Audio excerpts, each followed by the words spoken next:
عليكم، كي دايرين؟ لاباس عليكم؟ كنتمنى تكونوا بخير وعلى خير ان شاء الله. عباشركم مبروكه. غبت عليكم بزاف. انا جيت اليوم نشارك معكم جوج ديال الوصفات. نشارك معكم تحليه وسلطه ساهلين، والاهم هو ان المذاق ديالهم كيجي غزال بزاف. اكيد الا جربتوهم غادي يعجبوكم. اول حاجه غنبداو بالتحليه. التحليه غادي نحتاجو فيها نص لتر ديال الحليب، جوج ساشي ديال فلون عادي هذا ديال الشينوا. تقدروا تستعملوا فلون اخر الا بغيتو، انا كيعجبني هذا عادي. ديك الساعه كنسمو بالفانيلا، كيجي المذاق ديالو زوين. وعندي جوج معالق كبار ديال السكر سنيده، كيس ديال السكر فاني وجوج معالق كبار ديال السكر سنيده. هادو هما المكونات اللي غادي نحتاجو للتحليه ديالنا. دونك غادي ناخذ واحد الكاسرونه وغادي ندير فيها غير شويه من نص لتر ديال الحليب اللي عندي. ما غاديش ندير الكميه كامله. ضروري في الاول ما ديروش نص لتر ديال الحليب، ولا بغيتو تضاعفوا المقادير المهم ما ديروش الحليب كامل، ديروا غير شويه حتى تذوبوا معاه مزيان الفلون، باش ما يتكونش لكم داك ما تكونش لنا الحبيبات. عرفتوا كيتكون واحد الحبيبات الا درنا كميه الحليب كثيره وكبينا الفلون من الفوق كيتكونوا واحد الكويورات وصعيب باش نحلوهم من بعد. دونك من الاحسن ديروا غير شويه ديال الحليب، ديروا معاه الفلون اللي عندنا وسنيده وكنحركوا مزيان حتى تيذوب لينا الفلون. المهم هو ان الفلون يذوب، ما كتكون حتى شي كما كتشوفوا ما كتكون حتى شي حبيبه نهائيا. ومن بعد عاد كنضيفوا الكميه اللي باقا عندنا ديال الحليب. كما كتشوفوا كنحرك مزيان باش ينسجم لينا يتجانس الفلون مع الحليب. صافي هنا كنضيف الكميه اللي باقيه عندي. صافي غنعاود نحرك شويه ومن بعد غادي نحط الكاسرونه فوق البوطه حتى يغلى ليا الخليط مزيان. وراه ما كيعقدش بحال التحليات ديال النشا ولا درنا كريم باتيسير، هادو كيعقدوا. بالنسبه للفلون راه ما كيعقدش، كيبقى الخليط جاري، ولكن اون فوا كيبرد راه كيعقد ديك الساعه.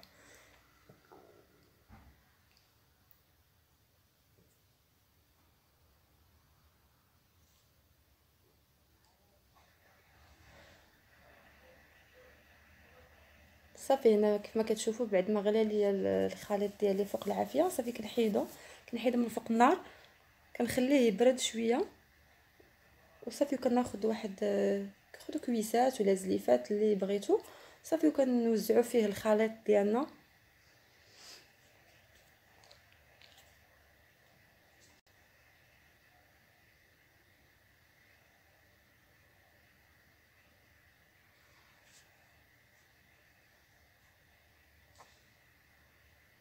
التحليه سهله بزاف،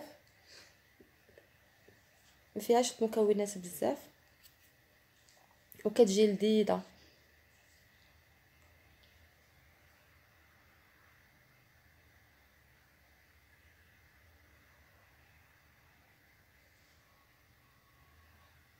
صافي هنا بعد ما كبيت الخليط في الزليفات ديالي، صافي غنخليه يبرد. ضروري تخليوه يبرد عاد ديروه في الكونجيلاتور باش ما يخسرش لكم الكونجيلاتور راه دخلتوه هو سخون.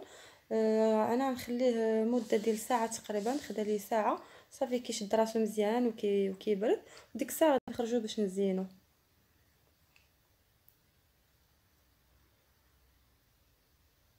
دابا غندوز باش نوجد معكم السلطه بيد ما يوجد لنا الفلون. بالنسبه للسلطه عندنا الروز، عندي عندي علبه ديال الطون، عندي فرماج، عندي الذره، عندي شامبينيون، وعندنا السوريمي، وعندنا لا دانت فومي. دونك هنا عندي خديت واحد تقريبا نص زلافه ديال الروز، سلقته مع الماء وشويه ديال الزيت شويه ديال الملحه، صافي صفيته من الماء. عندي علبه ديال الطون كما قلت لكم، نص علبه ديال الذره، شويه ديال الشامبينيون. عندنا سوريمي قطعت نص ديالو طريفات ونص خليته هكاك طويل شويه باش نزين به. وعندي لا دانت فومي ديك الرومي مبخر. وعندي فرماج، تقدروا تستعملوا اي فرماج متوفر عندكم هكا طرونش. انا هنا خديت غودا هو اللي متوفر عندي. تقدروا ديروا فرماج حمر، فرماج اللي بغيتو. المهم يكون دي طرونش هكا للزين. الزين كيبقى بطبيعه الحال اختياري، كل واحد يزين بداكشي اللي متوفر عنده. هي صراحه هاد السلطه كتجي زوينه بزاف، المذاق ديالها كيجي غزال بالسوريمي وداك المكونات كاملين كيعطيو واحد المذاق رائع جدا جدا. جربوها وردوا عليا. صافي هنا كناخذ المكونات اللي عندي، الطون والمايس الذره والشامبينيون اللي هو الفطر وداك الطريفات ديال السوريمي اللي قطعت. صافي كنضيفهم على الرز. المكونات الاخرى غنخليها للزين. صافي غنضيف واحد شويه ديال زيت الروميه، ممكن تستعملوا هذه زيت نباتيه، ممكن تستعملوا زيت العود، زيت المائده بغيت نقول، تقدروا تستعملوا زيت العود ولا تخلطوا بيناتهم ماشي مشكل اللي بغيتو. شويه ديال الملحه، شويه ديال البزار وشويه ديال الخل. صافي غنخلط كلشي مزيان. ممكن تضيفوا صلصه مشات لي السميه ممكن تضيفوا، الله يثبتنا على الشهاده. بغيت نقول لكم المايونيز هي جات، وي صلصه المايونيز تقدروا تضيفوها الا بغيتو. انا صراحه ما غاديش نضيفها مع الخليط، بغيتو يبقى لي ناشف شي شويه لان ما بغيتش يجيني، المهم ما بغيتش ندير معاه المايونيز حتى الاخر، ونقدر نضيفهم من الفوق غير هكذا راه كتجي زوينه. صافي ودابا بعد ما زينت، هذا هو الشكل النهائي ديال السلطه ديالنا. كتجي الشكل ديالها زوين والمذاق ولا اروع. جربوها وردوا عليا الخبار.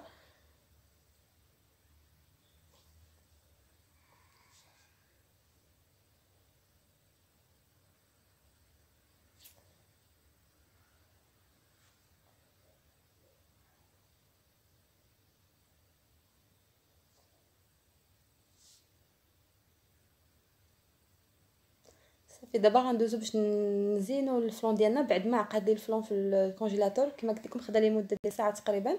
صافي عندي هنا شويه ديال البنان، شويه ديال الفريز، شويه ديال الزبيب، شويه ديال الشوكولاته فيرميسيل وشويه ديال البيبيت ديال الشوكولا.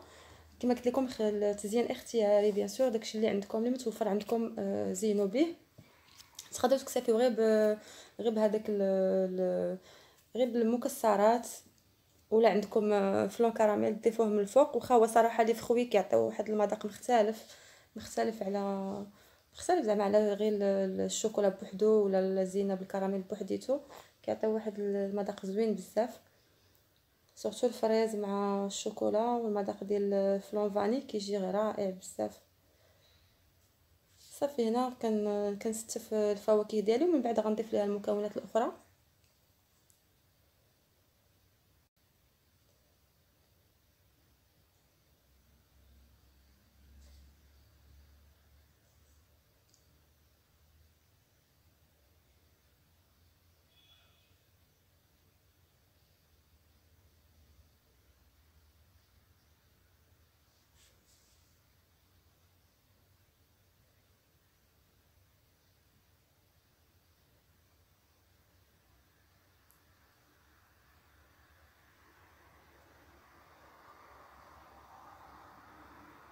صافي هذا هو الشكل النهائي ديال التحليه ديالنا. كيجي الشكل ديالها زوين والمذاق ديالها رائع جدا. سهله بسيطه والمذاق ديالها غزال. كنتمنى الفيديو ديال اليوم ينال الاعجاب ديالكم، ما تبخلوش عليا بلي لايك ديالكم وتعليقاتكم، والى اللقاء في الفيديو مقبل ان شاء الله. مع السلامه.